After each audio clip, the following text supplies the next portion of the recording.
crazy to me. You know what? We can just transition. Yeah. It's like, unseen change. I heard about personal growth and it was like, I'm oh out. God. Welcome to Play Dates. My name is India. I am the founder of Play, and today I am here with a dear friend of mine, Nat. Hi, my name is Natalie Enslöw. I am the founder of fjör. We are an advanced microbiome skincare brand, and we are looking at ways to simplify your skincare routine and boosting your skin health. So I've known Nat for a few years, and I feel like I remember when you first started fjör. How many years ago was that now? We launched in 2022, so it's been a solid 3 years. Oh my gosh. I know, time flies. Time flies. Nat and I have actually collaborated on a few events. We've done a run club, Yes, which I was just thinking about this morning. I was like, we need to bring it back. we do. And a most recent one with Mortimer House and your new moisturizer. I mean, we've had so many amazing ways to collaborate because in terms of ethos, like there's so much that we can bring to each other, and it's so fun to be able to sit here and chat with you today. I know, and be able to do so with friends. It actually makes everything so much more fun. Yeah. Except for the time where we almost didn't have yoga mats first thing in the morning. That's true. That's true. We had quite the panic. And then on the other hand, like also our morning runs where it's like a Saturday morning and we're just doing it every single Saturday. And the coordination actually is a lot more effort than I think we forget. It's like, you'll just show up and we'll just do a run. Everybody's like, okay, sounds good. I'm like, that's every single Saturday. Yes. But it allows you to kind of show up, and the whole loneliness pandemic that we're experiencing, I think it's nice to be able to join and meet new people. Yeah. So, all right, let's dive into the past 3 years for you and for fjör. And I want to sort of learn a little bit in terms of your experience starting something brand new and how maybe that's, changed you or made you look at things in a new way. I had no intention of realizing where I'd be today. I was working at Rolex in the marketing team, and I had a bit of a moment where I was like, I really just want to do something entirely different. I want to start my own thing. Like, I don't have kids, I don't have a mortgage, like I don't have anything that's necessarily tying me down that creates that element of added fear in taking a risk. And so I wanted to also be in the business of helping people reach their best potential. Watches is an amazing industry to be in, but in terms of my personality, I want to see everyone I know thrive. I wanted to embody that into whatever I was doing, but I also wanted to do something that genuinely worked. I really knew that I wanted to do something with like a biotech thread, also just be able to really challenge something with a breakthrough piece of technology. Yeah, I mean, it's been a roller coaster ride. Like, I'm not going to lie, being a founder, it's going to show you your deepest fears, your biggest insecurities. It's going to show you absolutely everything in terms of like who you are and challenge yourself in every single way.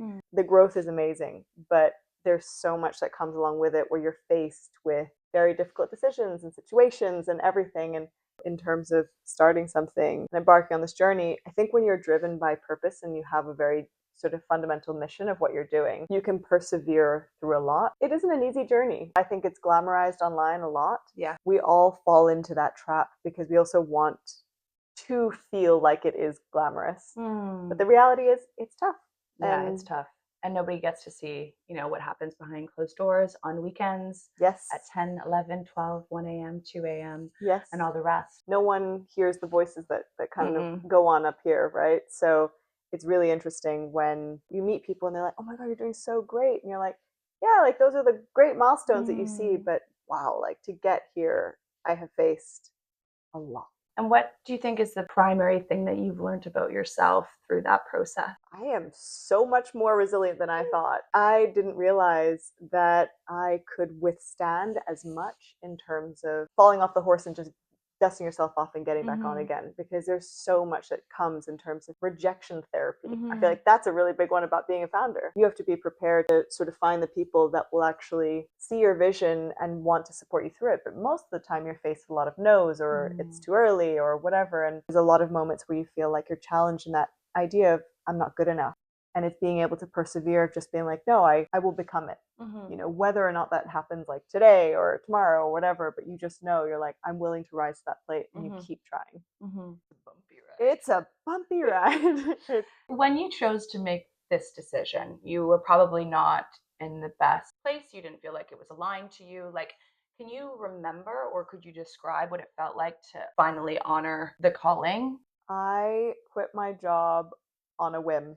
on like an emotional whim. I was just like, I can't do this for one more second. I have to get out of here. I think it was that compounding feeling that I wanted to do something different.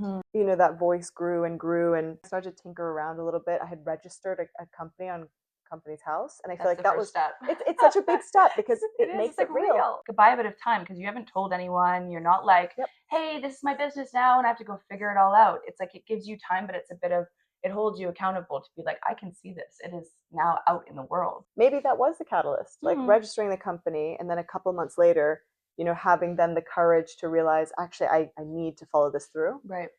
People in their careers, there's a dangerous point that you can get to where you become complacent.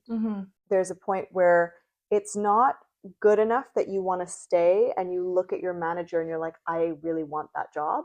Not bad enough where you're like, I really just cannot see myself here. And there's that dangerous point where it's almost like the golden handcuffs, right? Where you're like, oh, this is actually pretty nice. And like, you know, I get to live my life in my personal life, and I'm okay at work, and it's fine.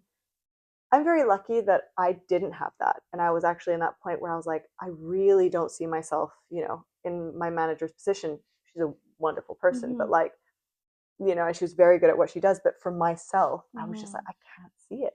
This is just not me. I'm like a problem solver by nature. I'm like, I would say I'm a lot more playful as a person, that I think in a corporate environment, it doesn't suit me. Yeah, I felt like all those parts just like fed into this idea of like, I need to do this now. Yeah. You know, now is the moment.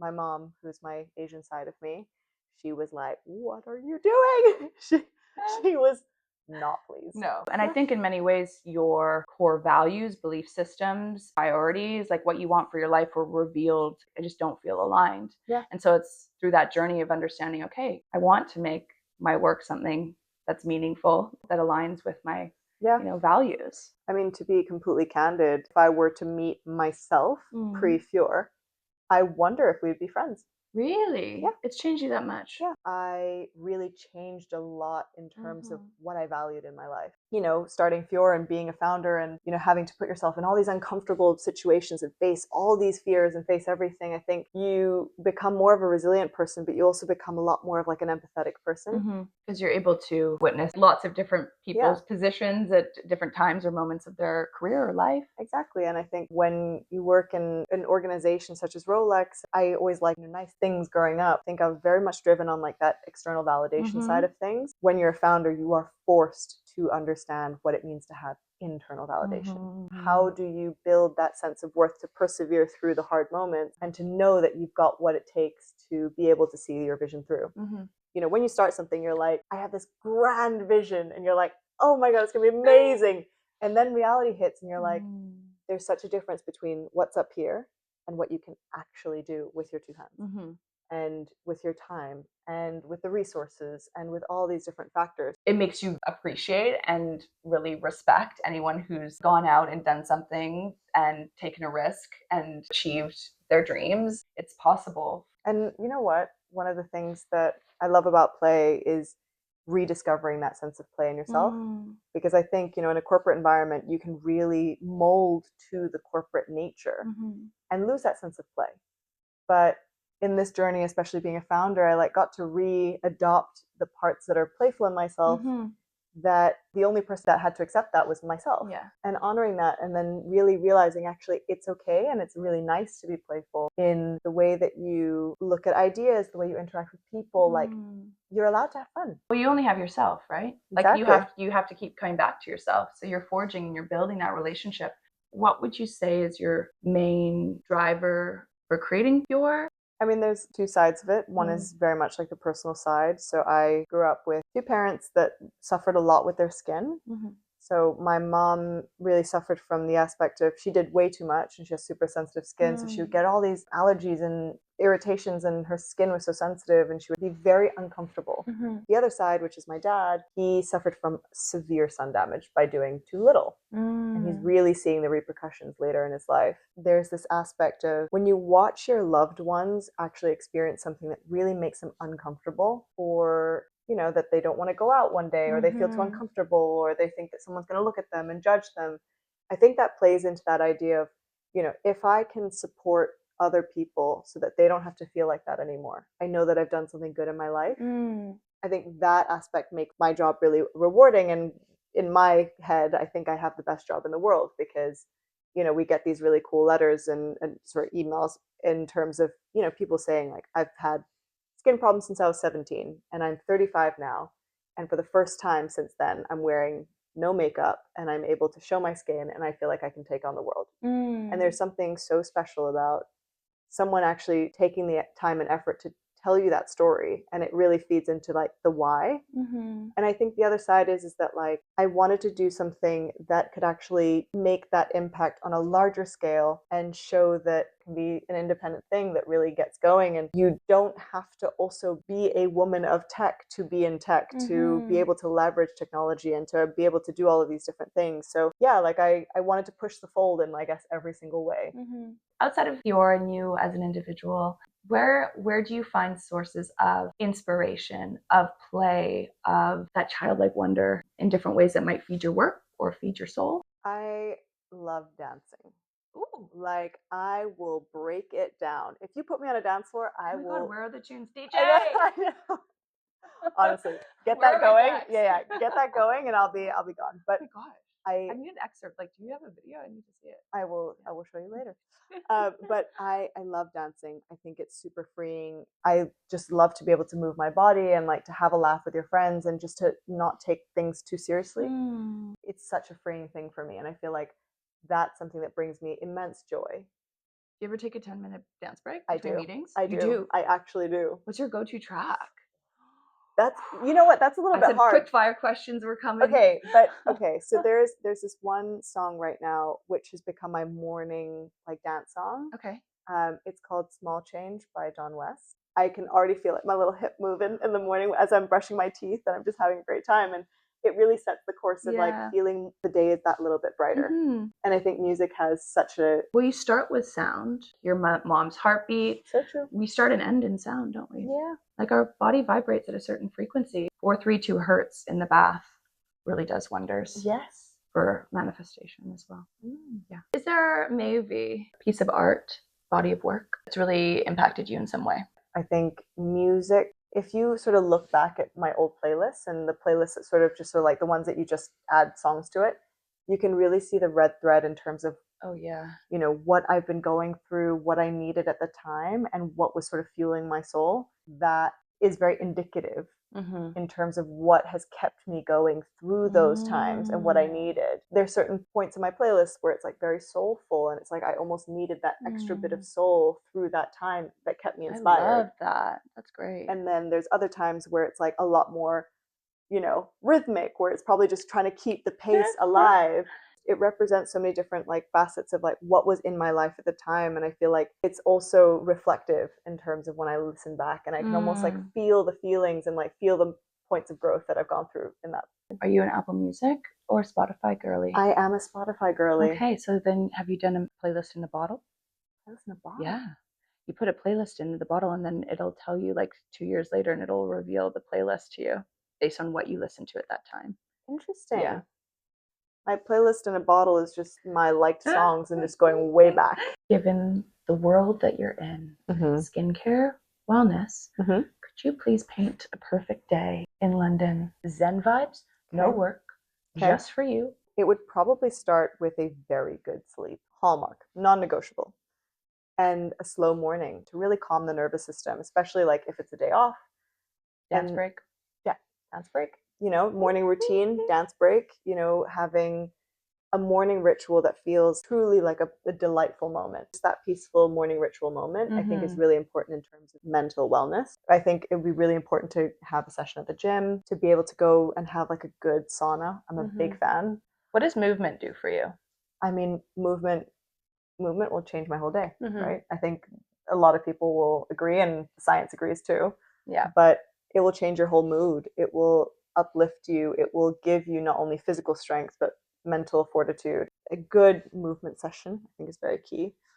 Spending time in the sauna, super important for your cardiovascular health and for detoxification. Do you use a product in the sauna? I do. So I tend to actually put on, I put on the products before I go into the sauna, full body moisturizer, face, etc. So I allow it to sort of seep deeper in.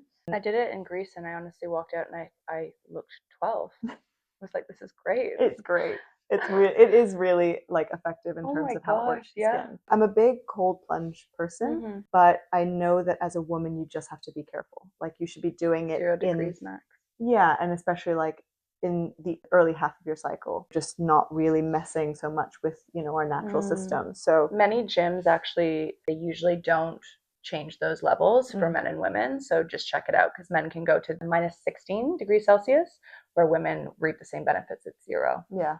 And then for men, anybody that's listening, the heat is actually not as good as it is for women. So it's interesting. Yeah, it's interesting to see kind of the Hormones. difference and actually just recognizing them and accommodating Mm-hmm. for your own personal Yeah. needs. After that, like, I think it's very important then you have like a great skincare routine. I do love red light therapy. I think it's great. Mm-hmm. Yeah, after the facial, so it would be acupuncture in the ear and face facial with red light therapy involved and lymphatic drainage. I think that's super important for especially like the full body. And then actually, you know what? A big one that I think is so important is just spending time with your loved ones and spending time with your friends.